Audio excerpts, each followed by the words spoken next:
Hello दोस्तों, हमारी audio books library में आपका स्वागत है। थिंक एंड ग्रो रिच, सोचिए और अमीर बनिए। लेखक नेपोलियन हिल। इस बुक में लेखक ने अमीर बनने के लिए 13 सिद्धांत बताए हैं और उन 13 सिद्धांतों को अपने जीवन में लागू करने के लिए 6 प्रैक्टिकल तरीके बताए हैं जिस पर चलकर कोई भी व्यक्ति अमीर बन सकता है। इस बुक का पहला चैप्टर है डिजायर, इच्छा। अमीर बनने के लिए सबसे जरूरी सिद्धांत यही है, लेकिन केवल अमीर बनने की चाहत रखना ही काफी नहीं है। अमीर बनने के लिए समर्पित होना भी जरूरी है और ये तभी संभव हो सकता है जब आपके मन में अमीर बनने की इच्छा होगी। लेकिन केवल अमीर बनने की सोच होना काफी नहीं है, आपके मन में अमीर बनने की प्रबल इच्छा होनी चाहिए। ये बर्निंग डिजायर। जब आपकी इच्छा प्रबल होगी तभी आप उस पर पूर्ण लगन से कार्य कर सकते हैं।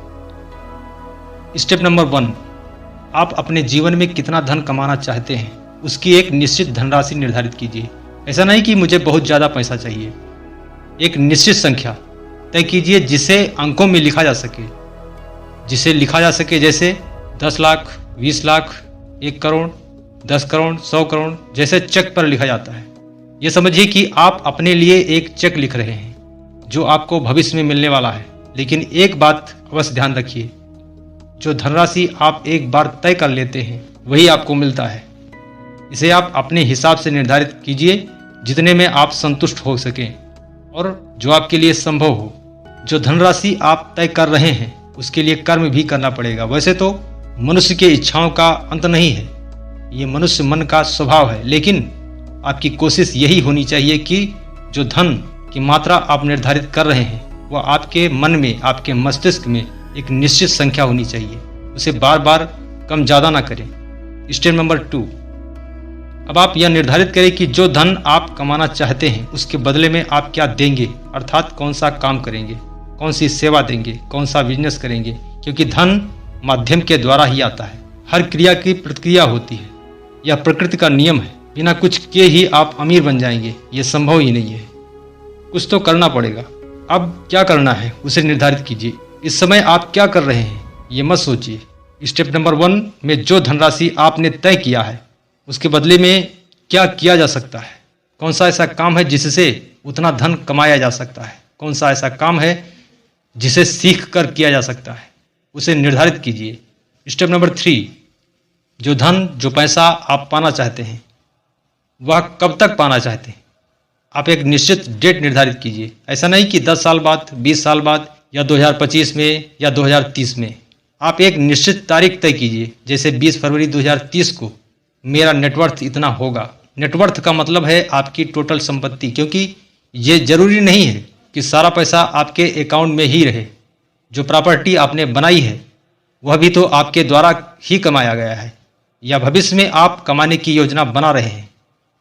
नेटवर्थ का फार्मूला है आपकी वर्तमान संपत्ति माइनस आपका वर्तमान कर्ज बराबर net worth. Step number 4, step number 1 और स्टेप नंबर 2 के बाद आप एक योजना बनाइए कि जो धन आप कमाना चाहते हैं उसे किस तरह कमाएंगे, क्या करेंगे, कैसे करेंगे, पहले क्या करेंगे, बाद में क्या करेंगे, अकेले कोई काम करेंगे या पार्टनरशिप में करेंगे। जो भी विचार आपके मन में आए उस योजना को निर्धारित कीजिए और तुरंत उस योजना पर शुरुआत कर दीजिए। चाहे आप तैयार हों या ना हो, आपकी योजना परफेक्ट हो या ना हो, बाद में अपनी योजनाओं में सुधार करते रहें। इस पुस्तक के लेखक नेपोलियन हिल इस बात पर ज़्यादा जोर देते हैं कि आप शुरू जरूर कर दें, क्योंकि दुनिया में लोग करना तो बहुत कुछ चाहते हैं लेकिन करने की सोच में पूरा जीवन गुजार देते हैं। Step number 5, step 1, step 2, step 3 और स्टेप 4 में जो आपने निर्धारित किया है उसका एक संक्षिप्त नोट एक डायरी में लिख लीजिए। अभी तक आपने केवल अपने दिमाग में सोचा है कि कितना पैसा चाहिए, उसके लिए क्या करूंगा और कब तक चाहिए और क्या योजना है। अब इन सभी स्टेप्स को एक डायरी में नोट करना है और इसे इस तरह लिखिए कि कम शब्दों में आपका पूरा विजन क्लियर रहे। ये आपको अपने हिसाब से लिखना है। यहाँ मैं एक उदाहरण दे रहा हूँ जिससे आपको समझने में आसानी होगी। मेरा सुझाव है कि आप ये पुस्तक जरूर पढ़ें, इससे आप अपने लक्ष्य को अवश्य हासिल कर लेंगे। स्टेप नंबर 1, मैं 100 करोड़ रुपए कमाने का लक्ष्य निर्धारित करता हूँ। स्टेप नंबर 2, इसके बदले में मैं यूट्यूब पर वीडियो बनाऊंगा और ऑनलाइन मार्केटिंग करूंगा। स्टेप नंबर 3, 20 फरवरी 2025 तक मैं 100 करोड़ कमाने का संकल्प लेता हूं।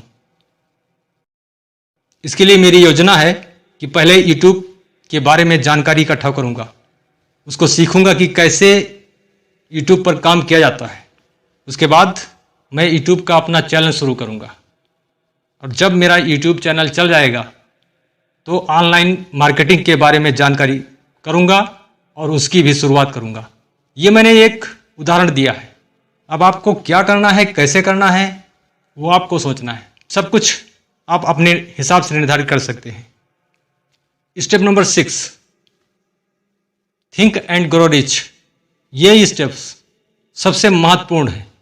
इसी स्टेप्स को लोग सही से नहीं कर पाते हैं। अभी जो आपने चारों स्टेप्स नोट किए हैं उनको दिन में 2 बार पढ़ना है, सुबह जागने के तुरंत बाद और शाम को सोने से ठीक पहले, और संभव हो तो जोर से पढ़िए।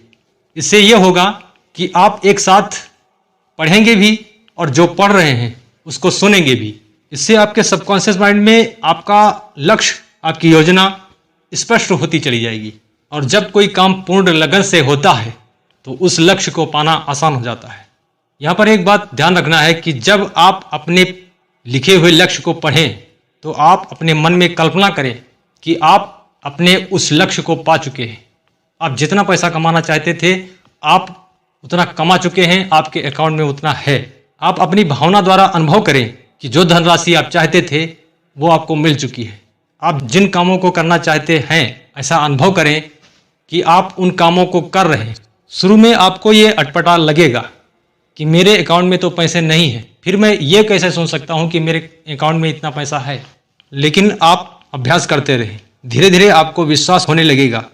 जिस दिन आपका मन मान जाएगा कि आपके अकाउंट में इतना है तो आपके अकाउंट में उतना पैसा जरूर होगा। जो सकारात्मक शब्द आप पढ़ते हैं उसे अफर्मेशंस कहते हैं और जो आप अपने मन में भावना के द्वारा कल्पना करते हैं उसे विजुअलाइजेशन कहते हैं।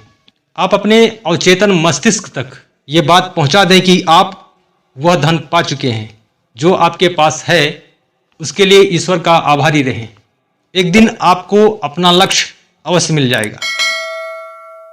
सपने देखने से आशा बनती है और आशा भावना से जुड़ी होती है और भावना से प्रेरित होकर ही व्यक्ति कर्म करता है और कर्म से परिणाम तय होते हैं।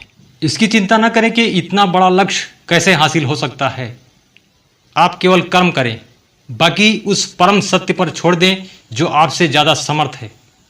हो सकता है आप जो चाहते हैं ठीक वैसा ना हो, लेकिन धन माध्यम से ही आता है। हो सकता है आपके मन में कोई दूसरा विचार आए, कोई दूसरा अवसर आपको मिले जिसके द्वारा आप अपना लक्ष्य हासिल कर सकें। आप अपना दिमाग खुला रखें, सजग रहें और कर्म करते रहें। अवसरों को पहचानें, अपने लक्ष्य के प्रति समर्पित रहें, अपनी प्रतिभा को पहचानें। ये सोचना छोड़ दें कि लोग क्या कहेंगे, इसकी परवाह न करें। आलस्य का त्याग कर दें और टालना बंद कर दें। गरीबी के साथ समझौता करने से बेहतर है अमीरी के सपने देखना। प्रबल इच्छा आस्था के साथ जुनून में बदल जाती है, जो गरीबी को अमीरी में बदल देती है। यहाँ तक कि प्रबल इच्छा और पूर्ण आस्था से व्यक्ति किसी भी लक्ष्य को हासिल कर सकता है। धन कमाना तो आसान है, बस कर्म करने का और निरंतर कर्म करते रहने का संकल्प होना चाहिए।